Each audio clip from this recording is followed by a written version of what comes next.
வணக்கம் மாணவர்களே, இந்த பதிவில் நம்ம பார்க்க போகிற விடயம் புள்ளிவிபரவியல் பகுதியில் இடையம் தொடர்பான ஆரம்ப விடயங்கள், அதில் என்னென்னு கேட்டால் ஆரம்பத்தில் உள்ள கணக்குகளை எவ்வாறு செய்யணும், அத்தனை சகல விடயங்களும் இந்த பதிவில் நம்ம பார்க்க போகிறோம். வாங்க பதிவுக்குள்ளே போகலாம்.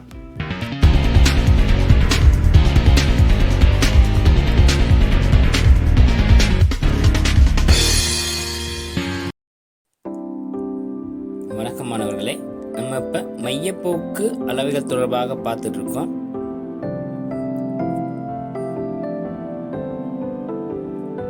இந்த மையப்போக்கு அளவைகள் என்னன்னு கேட்டாக்க 3 காணப்படுது. மையப்போக்கு அளவைகள் 3 காணப்படுது. சரியா? ஒன்று என்னன்னு கேட்டாக்க இடை, இரண்டாவது விடயம் என்னன்னு கேட்டாக்க இடையம்,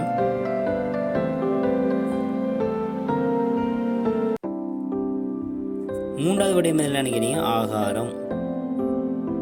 ரைட், இது மூன்று என்ன கேட்டாக்க இந்த மைய நாட்டு அல்லது மையப்போக்கு அளவைகளாக காணப்பட போகுது. ரைட், இந்த 3 தரவுகளில் இடை நம்ம பார்த்துட்டோம். இன்றைக்கு பார்க்க போகிற விடயம் இடையம் தொடர்பாக தான் பார்க்க போகிறோம். ரைட், இடையம் அப்படின்னாக்க இடையத்தை நம்ம எப்படி கண்டுபிடிப்போம்னு கேட்டாக்க தரவுகளை பற்றி உங்களுக்கு தெரியும். இந்த தரவுகளை நீங்கள் என்ன செய்யணும் கேட்டாக்க கட்டாயம் ஏறுவரிசை அல்லது இறங்குவரிசைப்படுத்தி எழுதணும். தரவுகள்ங்கிறது என்ன கேட்டாக்க நம்ம கலெக்ட் பண்ணி கொடுறது, சேகரித்து கொடுறது. இப்படி சேகரித்த தரவுகளை ஏறுவரிசை அல்லது என்ன செய்யணும் கேட்டாக்க இறங்குவரிசைப்படுத்தி எழுதணும் முதல்ல. அதுக்கு பிறகு என்ன செய்வீங்க கேட்டாக்க அதுல இருந்து இடையத்தை கண்டுபிடிப்பீங்க. ரைட், இப்படி ஏறுவரிசை இறங்குவரிசைப்படுத்திட்டு அந்த தரவு தொகுதியில நடுவில் என்ன பெருமானம் அமைஞ்சிருக்கோ அது இடையமாக காணப்பட போகுது. ரைட், அப்ப இடையத்தை கண்டுபிடிக்கிறதுக்கு கேட்டாக்க முதல்ல நம்ம பார்க்க போறோம். சும்மா சாதாரணமாக வகைப்படுத்தப்படாத ஒரு தரவு தொகுதி ஒன்று நான் எடுக்கிறேன். பாருங்க, ஃபர்ஸ்ட் உதாரணத்தை நாங்கள் இதை செய்கிறேன். ரைட், தரவுகள் என்னென்ன காணப்படுதுன்னு கேட்டாக்க ஒரு கணித பாட பெருபேர் ஒன்று தந்திருக்காங்க உங்களுக்கு. 65, 55, 89, 86, 35, 14, 56, 55, 87, 45, 92. ரைட், இது என்னன்னு கேட்டாக்க கணித பாட பெருபேர்னு எடுத்துக்கொள்ளும்.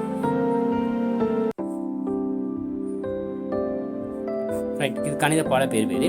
இந்த தரவுல உங்கள்ட்ட கேட்கப்பட்டது என்னது, இப்போ உங்களுடைய இடையம் என்ன அப்படின்னு கேட்டிருக்காங்க. ரைட், இப்படி தந்துட்டாங்கனாக்க இந்த தரவை நீங்க என்ன செய்யணும் கேட்டாக்க நான் முதல்ல சொன்னேன், ஒன்று ஏறுவரிசைப்படுத்துவீங்க அல்லது இறங்குவரிசைப்படுத்துவீங்க. ஏறுவரிசைப்படுத்தி அல்லது இறங்குவரிசைப்படுத்தி எழுதுவீங்க. இந்த தரவை முதல்ல நீங்க எழுத வேண்டும். ரைட், இப்போ நம்ம என்ன செய்ய போறோம் கேட்டா நான் ஏறுவரிசைப்படுத்த போறேன். ஏறுவரிசைனா ஆக குறைந்த பெருமானத்திலிருந்து கூடிய பெருமானத்திற்கு போறது. இதில் ஆக குறைந்த பெருமானம் 14. ரைட், அடுத்தது பாத்தீங்கன்னாக்க 35. அடுத்த பெருமானம் பார்த்தீங்கன்னாக்க 45 காணப்படுது. இவ்வாறு என்ன செய்யறதுன்னா ஏறுவரிசைப்படுத்துறேன்.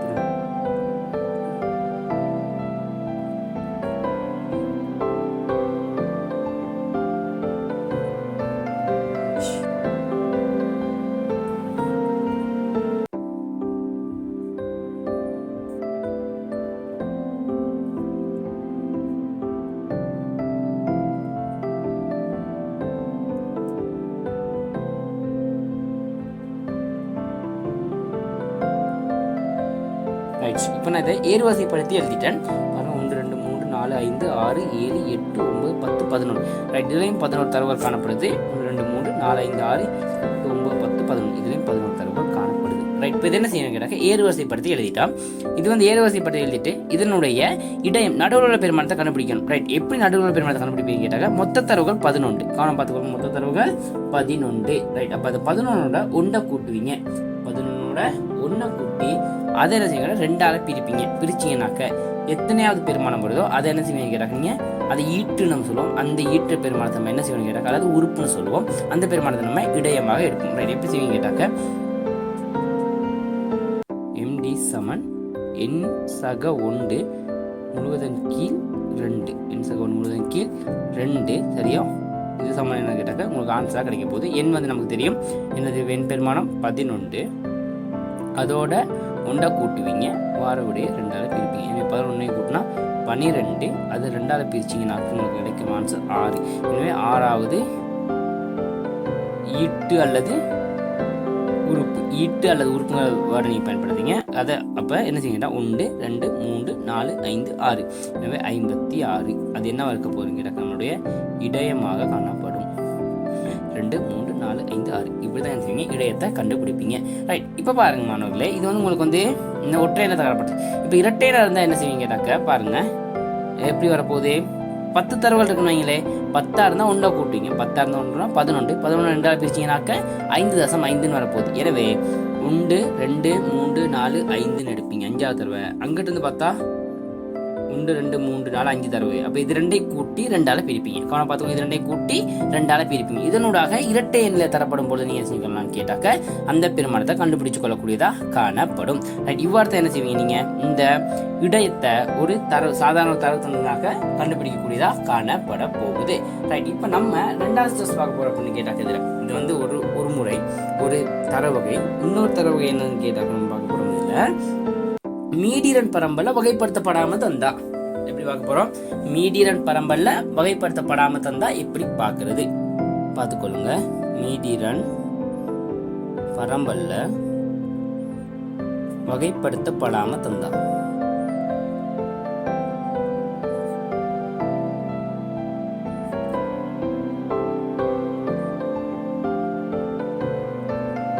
வகைப்படுத்தப்படாமல் தருமிடத்து. மீடியன் பரம்பல்ல வகைப்படுத்தப்படாமல் தருமிடத்து. ரைட், எப்படி கண்டுபிடிப்பீங்க கேட்டாக்க ஃபர்ஸ்ட் நம்ம என்ன செய்வோம் கேட்டாக்க தரவுகளை எடுத்துக்கொள்வோம். தரவுகளை வந்து எடுத்துக்கொள்ளணும் கேட்டாக்க அதே பெரிய புள்ளிகளை எடுத்துக்கொள்வோம். ஒரு பரீட்சையினுடைய பெரிய புள்ளிகள் அதை வந்து என்ன கேட்டாக்க புள்ளிகள். ரைட், மாணவர் பெற்ற புள்ளிகள் வந்து என்ன எடுப்போம்னு கேட்டாக்க 31 32 33 34 35 இந்த புள்ளிகள் என்ன மாணவர்கள் பெற்றிருக்காங்க. இப்போ என்ன செய்யணும் கேட்டாக்க இது அவனுடைய பெரிய நம்ம வந்து என்ன செய்யணும் கேட்டாக்க மீடியன்னு சொல்லுவோம். ரைட், உங்களுக்கு தெரியும் மீடியன் எப்படி வரவு குறி போட்டு கண்டுபிடிக்கிற முறையெல்லாம் நம்ம பார்த்துருக்கோம். அதை வச்சு நீங்கள் மீடியன் நம்ம எடுத்திருக்கோம். 5 7 4 3 ரைட். இப்போ இந்த தரவை வச்சுக்கிட்டு இதில் உங்களை வந்து இப்படி ஒரு தரவை தந்துட்டு இடையே என்ன கண்டுபிடிக்கணும், இடையம் கண்டுபிடிங்க சொல்லிட்டா பார்த்துக்கோ. இது அர்த்தம் என்ன, 31ங்கிற புள்ளியை 5 மாணவர்கள் பெற்றிருக்காங்க. 32ங்கிற புள்ளியை 7 மாணவர்கள் பெற்றிருக்காங்க. 33 புள்ளியை 4 மாணவர்கள் பெற்றிருக்காங்க. 34 3 35 ஒருவர் பெற்றிருக்கார். இதுதான் இதனுடைய அர்த்தம். இப்படி தருமிடத்தை என்ன செய்வீங்க கேட்டாக்க இதனுடைய திரள் மீடியனை நீங்க என்ன செய்வீங்க கண்டுபிடிப்பீங்க. என்ன கண்டுபிடிப்பீங்க, திரள் மீடியன். எப்படின்னு கேட்டா 31ல 5 பேர், அந்த 5 அப்படியே வரும். இந்த 5ஓட மாணவர்களே இந்த 7 கூட்டணும். 5ஓட 7 கூட்டுவீங்க.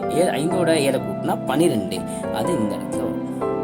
ரைட், இப்போ அடுத்து என்ன செய்வீங்க, 12ஓட இந்த 4 கூட்டுவீங்க. 12ஓட 4 கூட்டினீங்கன்னா 16. 16ஓட 3 கூட்டினீங்க 19. 19 கூட்டினா 20.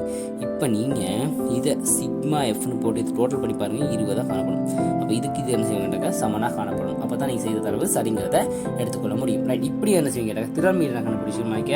இந்த பாருங்க, இந்த தரவுலாம் நம்ம கண்டுபிடிச்சிட்டு இதில் என்ன செய்ய போறீங்க அதே ஃபார்முலாவை அப்ளை பண்ண போறீங்க. எப்படின்னு கேட்டால் ரைட், நான் பாருங்க நீங்கள் செய்கிறேன். 20 தரவுகள் மொத்தம் இருக்கா, மொத்தம் 20. எனவே என்ன செய்வீங்க கேட்டாங்க உங்களுக்கு தெரியும் MD சமன் இன்சக 1 அதன் கீழ் 2. இதில் பிரதியிட போறீங்க. மொத்த தரவு எத்தனை 20, அதோட கூட்ட போறீங்க 1 21 அதன் கீழ் 2. எனவே 21 கீழ் 2 இருந்தாக்க எத்தனை வரப்போகுது உங்களுக்கு ஆன்சர் 10.5வது ஈட்டு அல்லது உறுப்பு.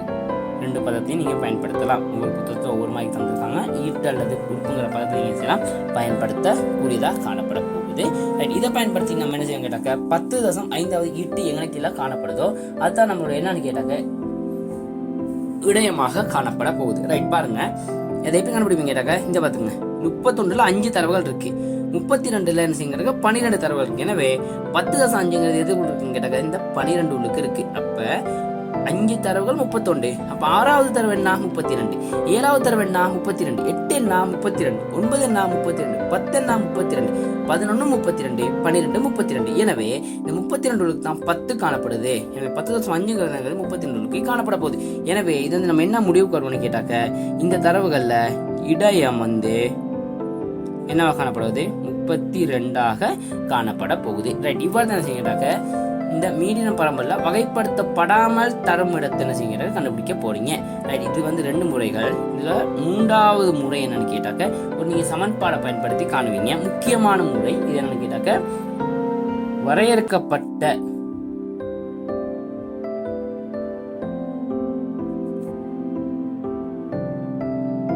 சரியா வரையறுக்கப்பட்ட மீடியன் பரம்பல் தந்தாக்க எவ்வாறு காண்றது, வரையறுக்கப்பட்ட மீடியன் பரம்பல் தந்தாக்க எவ்வாறு காண்றது, இதுதான் என்னோட முக்கியமான காணப்பட போது. இதில் நீங்கள் ஒரு சமன்பாட்டை பிரதியிட்டு கண்டுபிடித்துக் கொள்ளக்கூடியதாக காணப்பட வேண்டும். இது தொடர்பான அடுத்த பதிவில் உங்களுக்கு சொல்லித்தரேன், கவனமாக பார்த்துக்கொள்ளுங்க. இது என்ன கேட்டாக்க முக்கியமான விடயமாக இந்த வரையறுக்கப்பட்ட மீடியன் பரம்பல்ங்கிறது காணப்பட போது. இது தொடர்பான விளக்கத்தை நான் என்ன கேட்டாக்க அடுத்த பதிவில் உங்களுக்கு சொல்கிறேன் மாணவர்களை. நன்றி.